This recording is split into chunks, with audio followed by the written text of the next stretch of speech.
Halo guys, assalamualaikum. Nah, di sini saya akan mencoba membahas apa saja itu pengertian ISO dan jenis-jenis lainnya. Nah, di sini mungkin kita kan tahu dalam dunia produksi itu perusahaan seringkali kan terdengar istilah ISO. Nah, bagi orang awam, fresh graduate seperti saya tentunya atau karyawan baru, ISO mungkin adalah hal yang asing. Nah, untuk mengenal ISO, berikut mungkin akan saya coba sampaikan beberapa poin untuk memahami apa itu ISO dan jenis-jenisnya ya. Jika kita mengacu ISO, apa itu ISO? Nah, ISO itu merupakan singkatan dari International Organization for Standardization. Nah, kalau kita tanya mengapa bukan iOS? Kalau iOS itu kan merek-merek handphone kan ya. Nah, sebenarnya ISO itu merupakan lembaga yang berisi negara-negara di seluruh dunia. Nah, jadi pada prinsipnya pada setiap negara yang memiliki nama sendiri, ISO merupakan organisasi yang mengatur tentang standarisasi produksi industri komersial. Untuk lebih mudahnya, lembaga ini menetapkan suatu peraturan yang harus dipatuhi oleh perusahaan yang memproduksi barang itu agar memiliki kesamaan dengan perusahaan di bidang yang sama. Nah, tujuannya itu adalah barang produksi tersebut dapat dikembangkan bersama dengan produk lainnya dan pengguna mendapatkan spesifikasi minimal yang sama gitu ya. Nah, misalnya nih ya, kita memproduksi kartu SIM. Semua provider harus mengikuti ukuran standar kartu SIM dari ukuran normal, nano, mikro. Tujuannya itu kan agar pengguna nggak kesulitan nih untuk menyesuaikan kartu tersebut dengan telepon genggam yang digunakan. Setiap perusahaan wajib nih untuk memahami apa itu ISO dan untuk menghasilkan produk yang berkualitas. Nah, poin berikutnya itu mungkin saya akan membahas apa-apa saja jenis ISO. Nah, jenis ISO itu biasanya ada banyak nih. Semakin banyaknya produk dan tingginya persaingan dalam perdagangan dunia, mungkin terdapat beberapa jenis ISO yang menjadi dasar perusahaan yang tengah berkembang. Misalnya ISO 9001.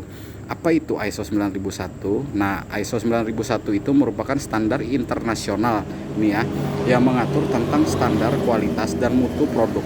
Hal yang perlu kita perhatikan dalam ISO 9001 adalah kepuasan pelanggan. ISO 9001 itu tuh sering digunakan nih ya sebagai standar dalam penyedia jasa.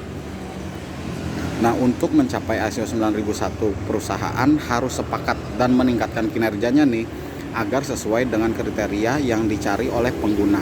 Nah, sumber daya di perusahaan nih harus juga cukup sehingga target dari manajemen dan produksi tercapai. Jika diperlukan, karyawan juga dapat memberi pelatihan agar siap dan perubahannya dapat segera diterapkan. Selanjutnya ada ISO 14001. ISO 14001 ini mengatur tentang dampaknya nih ya dari produksi lingkungan terkait urusan limbah, ekosistem sekitar pabrik dan distandarkan dalam ISO ini. Untuk dapat mencapai ISO 14001 ini perusahaan atau pabrik itu dapat harus memperhatikan pembuangan limbah produksi segala macam nih ya, untuk pencemaran baik udara, air dan bentuk sampah padat harus dikurangi nih. Selain itu, perusahaan juga harus mematuhi peraturan yang berlaku di lingkungan sekitar pabrik. Nah, misalnya lagi dan juga peraturan pemerintah. Segala kebijakan yang diterapkan harus dikomunikasikan nih ya dengan baik terhadap semua karyawan sehingga nantinya nih ya, limbah kebersihan pabrik dianggap sebagai kewajiban bersama. Selanjutnya mungkin saya akan mencoba membahas ISO 18001. Selain itu tuh kan ada juga OSAS 18001. Nah, ini merupakan standar dalam keselamatan dan kesehatan para pekerja yang mengacu misalnya terkait keselamatan kerja terkait Undang-Undang Nomor 1 Tahun 1970. Nah, jadi dalam sebuah pabrik ini nih, keselamatan dan kesehatan pekerja juga harus terjamin. Occupational Health and Safety Management System atau OSAS nih ya, singkatan dari OSAS, sering juga disebut K3, Kesehatan dan Keselamatan Kerja. Sesuai dengan namanya nih ya, standar ini mengatur agar setiap saat bekerja karyawan itu tidak menanggung banyak resiko. Misalnya nih, kecelakaan kerja diusahakan tidak terjadi. Kemudian karyawan juga tidak boleh bekerja terlalu lama dari lebih peraturan yang telah berlaku di Undang-Undang Perburuhan dan berbagai macam lainnya nih ya. Lingkungan kerja juga perlu diberi tambahan perlengkapan keamanan kayak APD itu, seperti berbagai macam deh jenis-jenis APD, mungkin next akan saya bahas. Nah, kalau perlengkapan keamanan itu seperti misalnya menggunakan pada ketinggian dan tersedia pemadam kebakaran, APAR, alat pemadam api ringan ya. di tempat-tempat yang strategis. Selanjutnya kita mungkin akan membahas ISO 28000. Standar ini nih merupakan standar untuk mengamankan rantai pasokan produk. ISO 28000 ini diterapkan pada perusahaan penyedia jasa kiriman logistik. Nah, tujuannya itu biasanya agar keterlambatan pengiriman itu dapat diminimalisir. Nah, selain itu manajemen ini nih memungkinkan perusahaan dapat menghemat kos atau biaya dan meningkatkan efektivitas pengiriman. Penerapan manajemen ini kan juga dalam jangka waktu yang sangat lama nih menguntungkan, serta juga dapat menguntungkan perusahaan dari berbagai sektor. Nah, selanjutnya mungkin ada ISO 50001.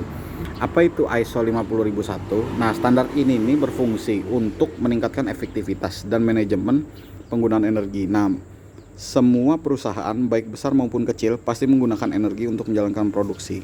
ISO 50001 itu membantu perusahaan untuk mengatur penggunaan energi. Pengeluaran perusahaan dalam sektor energi menjadi lebih terjangkau. Hal ini berakibat besar bagi perusahaan karena bisa memangkas ongkos nih ya produksi, serta juga memperkecil harga produk dan meningkatkan perusahaan. Dan mungkin demikian nih ya informasi yang saya dapat sampaikan terkait ISO. Mungkin informasi ini masih sedikit banyak kurang lebihnya, dan juga semoga dapat bermanfaat bagi kawan-kawan semua. Salah hilap saya mohon maaf. Wassalamualaikum warahmatullahi wabarakatuh.